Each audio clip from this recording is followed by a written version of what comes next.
அப்ப நம்ம என்ன சொல்றோம்? வடகிழக்கு நீர் தத்துவம்னு என்ன? நீர் சம்பந்தப்பட்ட விஷயத்த நீர் எங்க இருக்கும்?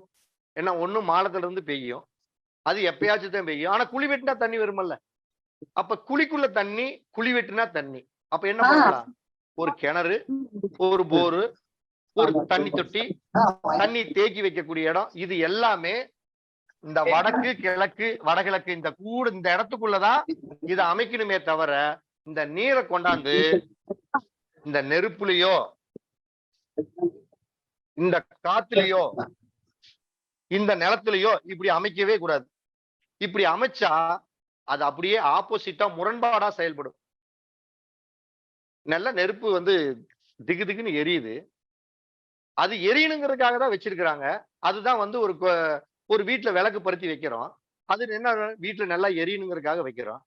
அதை கொண்டே மோட்டர் பிடிச்சி தண்ணி விட்டு சொயின்னு அணைச்சா நெருப்பு தத்துவம் அந்த வீட்டுல அக்னி வந்து நல்லபடியா இயங்குமா? இயங்காது. அப்ப அதாவது அங்கங்க இருக்கணும். அப்ப தண்ணி சம்பந்தப்பட்ட விஷயத்தை பூரா இந்த நீர் சம்பந்தப்பட்ட வடக்கு வடகிழக்குல வைக்கணும். அப்ப அந்த இடத்த என்ன இது எல்லாமே ஃபாலோ பண்ணணும். இப்ப நெருப்பு தத்துவங்கிறோம். நெருப்பு நம்ம வீட்டுல எதுக்கு உபயோகப்படுத்துவோம் அப்படின்னா, இந்த தென்கிழக்கு அப்படின்னாவே இந்த இடத்துல இருக்கக்கூடிய அந்த நவகிரகங்கள் தான் தெரியணும். ஏற்கனவே நம்ம நிறைய பாடம் நடத்திட்டோம். அப்ப இந்த நவகிரகங்கள் கோயில்ல போய் பாருங்க. இப்ப நிறைய பேரு நான் வீடியோல கூட 2-3 வீடியோல பார்த்திருக்கிறேன்.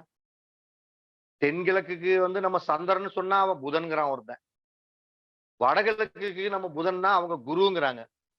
மாத்தி மாத்தி சொல்லியிருக்காங்க. இது எல்லாமே முழுக்க முழுக்க நவகிரக கோயில்ல ஒரு எந்த கோயில் போனாலும் அந்த இடத்துல நவகிரகங்கள் எப்படி உட்கார்ந்து இருக்கிறாரோ அதுதான் அந்த பஞ்சபூதங்களுடைய தன்மையை தவிர புதுசா மாத்தி மாத்தி இருக்கிறதெல்லாம் தப்பு.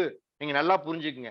அப்ப ஒரு இடத்துடைய மையம் ஒரு நவகிரக கோயிலுக்கு போனீங்கன்னா அந்த இடத்துடைய இந்த மையம்னு ஒன்று இருக்கும். இந்த 4 மூலை டெட்டு சந்திக்கக்கூடிய இந்த மையம். இந்த மையம் தான் சூரியன். கிழக்கு அப்படிங்கிறது பஞ்சபூதங்கள்ல அங்க போய் கோயில்ல பாத்தீங்கன்னா கிழக்கு சுக்கிரன் தான் இருப்பாரு. கிழக்கு சுக்கிரன் இருக்காரு. மேற்கு நம்ம ஏற்கனவே பாடம் நடத்தி இருக்கிறோம். மேற்கு யாரு இருப்பாங்க? சனி பகவான் தான் இருப்பாரு.